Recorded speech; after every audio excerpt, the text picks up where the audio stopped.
Hello मित्रांनो, सापडा साप डोक्याला चावतो का असा प्रश्न आहे. तर याच्यासाठी मी तुम्हाला एक गोष्ट सांगेल महत्त्वाची, की सापांचे 3 कॅटेगरी असतात. एक ग्राउंड स्नेक, एक ट्री स्नेक आणि एक वॉटर स्नेक.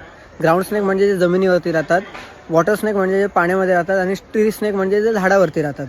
तर आता जे झाडावरती राहणारे साप आहेत, समजा ह्या झाडावरती एखादा साप राहतो आहे आणि जर का तो या झाडावरती असेल आणि मी या झाडाच्या खूप जवळ गेलो आणि जर का त्याला भीती वाटली, तर मग बाईटसाठी जवळ माझं डोकं येतं आहे. त्याच्यामुळे बहुतेकदा त्यांचं बाईटचं रेंज डोकं असतं आहे किंवा बऱ्याचदा कान असतं आहे. म्हणून हरणटोळ असेल जिला टोल बोलतात, रुखई असेल जिला धनुली वगैरे बोलतात, तर अशा सापांबद्दल गैरसमज झाले की ते डोक्यालाच चावतात. तर तसं काही नाही आहे. जवळ गेल्यानंतर भीती जर का वाटली तर नाईलाज त्यांना डोकं मिळतं आहे. तेच जर का खाली असते तर पायाला चावले असते. तर असं स्पेसिफिक कुठला साप कुठल्याच स्पेसिफिक पार्टला चावतो असं नाही आहे. तुम्ही ज्या रेंजमध्ये असाल त्या रेंजला बाईट होईल, बाकी विशेष काही नाही आहे. तर आपण नंतर ते डिस्कस करू की कुठला साप कुठे जाऊ शकतो.